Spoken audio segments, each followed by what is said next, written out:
Дорогие друзья, всем привет! Рад, что вы зашли на мой канал Food Court. И сегодня я буду готовить для вас кровянку. Кровянка с гречкой. В канун Нового года, Рождества я решил побаловать своих родных и близких этим замечательным деликатесом. Рецептов кровянки на просторах интернета великое множество. Но сегодня я покажу вам свой авторский рецепт, который я собирал несколько лет, изменял, пробовал, тестировал, дополнял. И в результате вот у меня получается такое прекрасное изделие. Готовить я ее буду из альбумина. Это дегидрированная сухая говяжья кровь. Поскольку в странах Европейского Союза продажа свежей крови практически запрещена, ее купить невозможно, я заказываю через интернет сухую дегидрированную кровь, альбумин, и вот такая колбаска у меня получается. Если вам интересно получить такую кровяную колбаску с гречкой у себя дома, досмотрите это видео до конца, не забудьте поставить лайк, подпишитесь на канал, а мы начинаем готовить. Так, кровяная колбаса с гречкой. Значит, мясная составляющая. Фарш.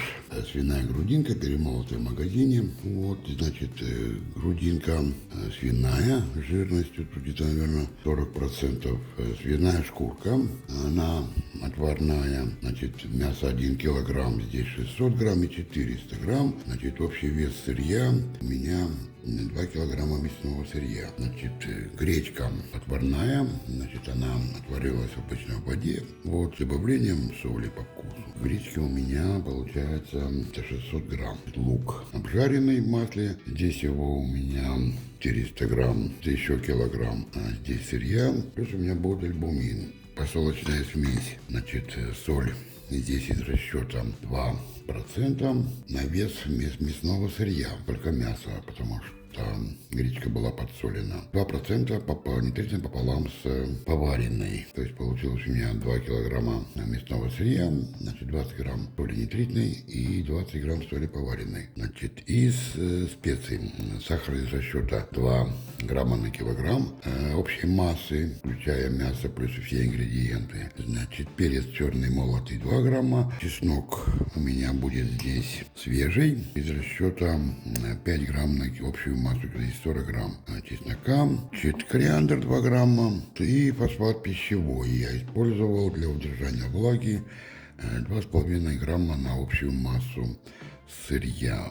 Значит, здесь у меня для структуры колбасы, потому что гречка, она не держит. Это аспик, это желатин плотностью 270 блюм. Вот, я могу добавлять его в сухом виде.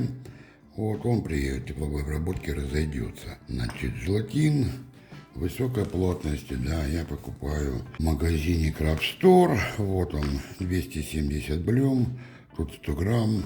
Значит, вот такой вот упаковки он приходит. Вот, я рекомендую магазин Craft Store. Там есть все ингредиенты для того, чтобы заниматься домашним крафтом. Колбасная оболочка я буду использовать коллаген, диаметр 45 миллиметров. Вот я нарезал отрезками по 35 сантиметров, вот такие батончики примерно по 500 грамм у меня получится. Вот в таком вот виде я получаю эту колбасную оболочку. Вот тут отрезок 20 метров, метрожом можно заказывать. Это в интернет-магазине Craft Store. Вот в принципе все, что по ингредиентам.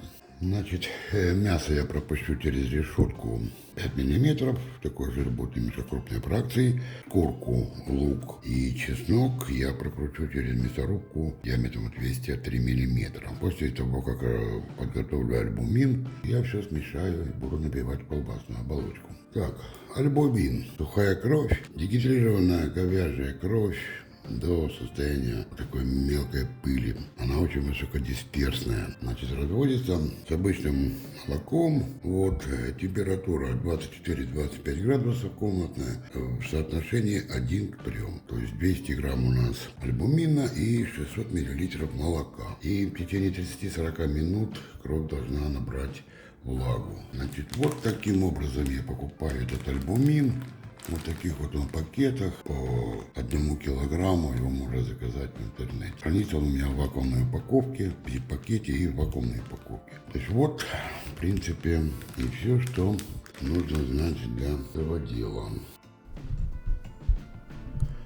Теперь необходимо развести альбумин, то есть подготовить его. Процедура простая, он очень высокодисперсный, то есть мелкий, как мука, даже намного мельче. Тоненькой струечкой вводим молоко, аккуратно венчиком размешиваю. Соотношение 1 часть альбумина, 3 части молока. Тут у меня 200 грамм сухой дегидрированной говяжьей крови и 600 миллилитров молока. Минут 10-12 занимает эта процедура, но и в результате вот что мы получаем. Альбумин очень быстро набухает, но ему необходимо еще постоять минут 30-40, чтобы он был готов к работе. Пока альбумин набухает, решетка диаметр отверстия 6 мм, я перекручиваю свиную грудинку. Я хочу получить такую немножко более крупную фракцию жирной составляющей кровяной колбасы. Дальше я сменил решетку, диаметр отверстия 3 мм, и перекручиваю свиную шкурку, предварительно отварную, лук обжаренный и чеснок. Хочу заметить, друзья, что именно свиная шкурка, предварительно отваренная до готовности и прокрученная на такую мелкую фракцию, являясь по своей сути чистым коллагеном, природным, при тепловой обработке разойдется. И именно благодаря этому вот секретному ингредиенту колбаса получается вот такой однородной, ровной, плотной консистенции. Несмотря на то, что в ней присутствуют рыхлые составляющие, такие как гречка и альбумин. Теперь все, что прошло через мясорубку, необходимо довести до однородного состояния. Я вношу фарш свиной и все это в течение 3-5 минут тщательно перемешиваю.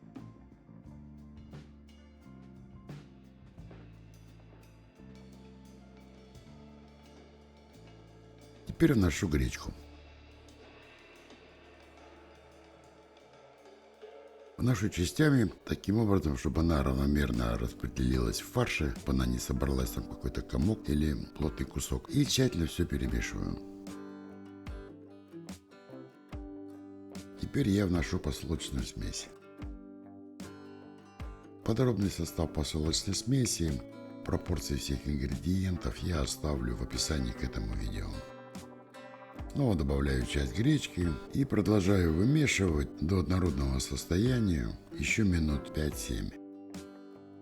Теперь я вношу уже разбухший альбумин. Вот такой вот он густой, такая у него пышная консистенция, он такой желеобразный, очень напоминает по запаху и консистенции из сгустки натуральной крови.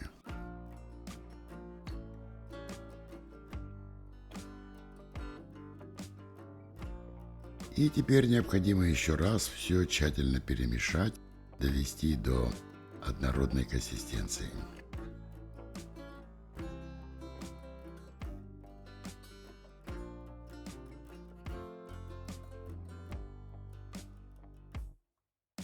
Ну и в заключение я вношу желатин Аспик высокой плотности 270 блюм.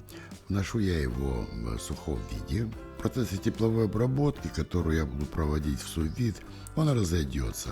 И это второй секретный ингредиент, именно желатин Аспик в сочетании со свиной шкуркой, которая в принципе является тем же самым коллагеном. Колбаса получит вот ту самую консистенцию, ровную, плотную. Она не будет разваливаться, несмотря на то, что в ее составе есть достаточно много жидкости, это альбумин и гречка.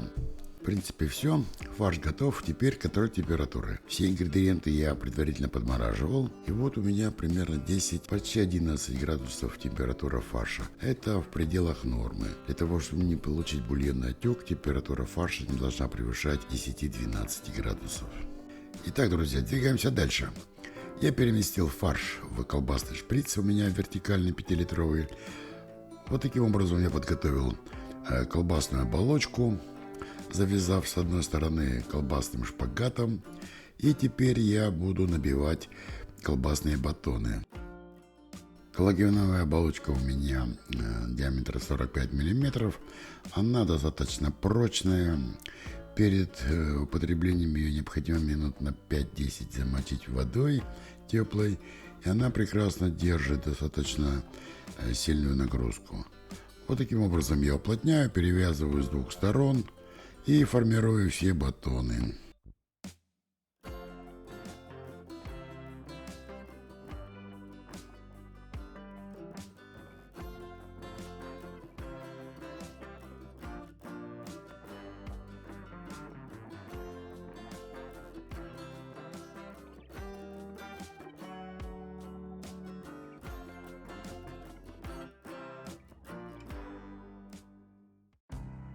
Итак, колбасные батоны набиты. Теперь нужно провести ревизию. Там, где остались пузырьки воздуха при набивке, обычной зубочисткой я делаю проколы. Натуральная коллагеновая оболочка хороша тем, что ее можно прокалывать.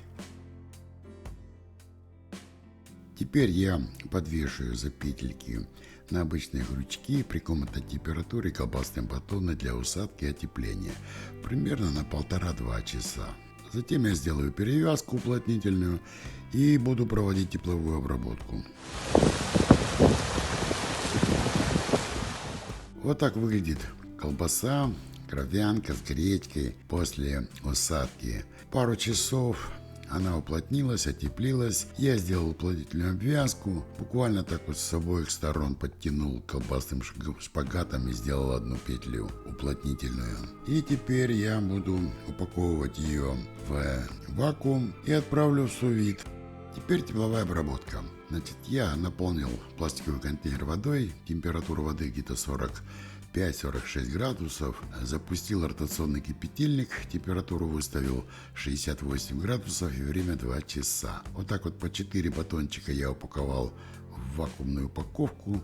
И просто помещаю ее теперь в эту ванну с теплой водой. И через 2 часа кровяная колбаска с гречкой будет у меня готова. После завершения тепловой обработки в сous-вид я проведу душевание, то есть резко сброшу температуру под холодной ледяной водой. И затем отправлю колбасу в холодильник на стабилизацию на 10-12 часов до утра при температуре 4-6 градусов. Ну и завтра будем пробовать. Итак, моя колбаска уже в холодильнике. Улеглась на полочку. После тепловой обработки в сous-вид полчаса я ее подвергал душеванию, то есть она у меня охлаждалась в ледяной воде. И теперь она у меня на 12 часов будет набираться вкуса.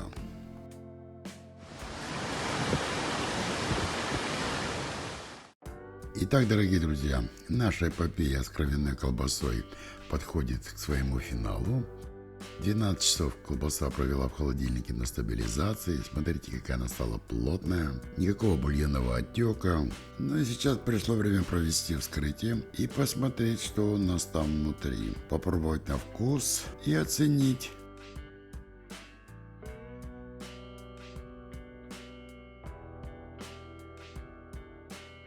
Ну вот, посмотрите, друзья. Как вам кровянка с гречкой? Плотная, ровная консистенция, упругая. При разрезе гречка не вываливается. Рисунок красивый, такая текстура интересная у нее.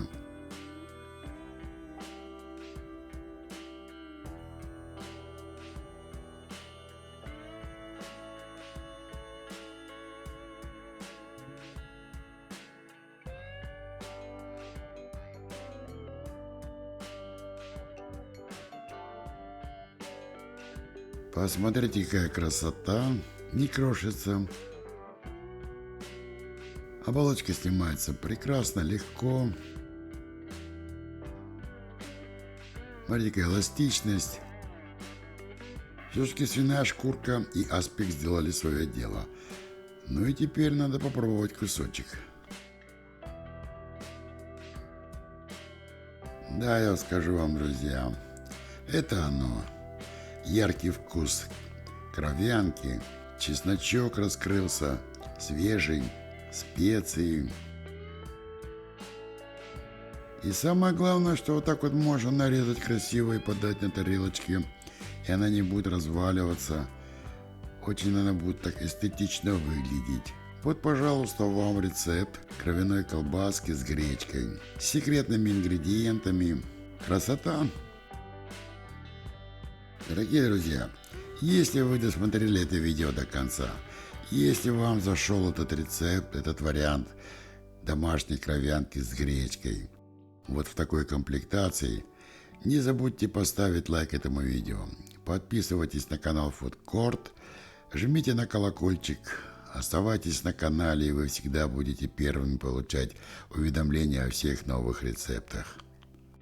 Ну и в заключение этого видео, друзья, вот таким образом я храню кровяную колбасу. Я упаковал каждый батончик в вакуум И вот в таком виде она может храниться в холодильнике 5-7 дней при температуре 4-6 градусов. Если вы планируете хранить ее дольше, то она прекрасно замораживается. Теперь я отправлю эти батончики в морозильную камеру, и до 90 дней она будет прекрасно себя чувствовать. При щадящей разморозке она будет абсолютно как свежая. На этом все. Позвольте откланяться.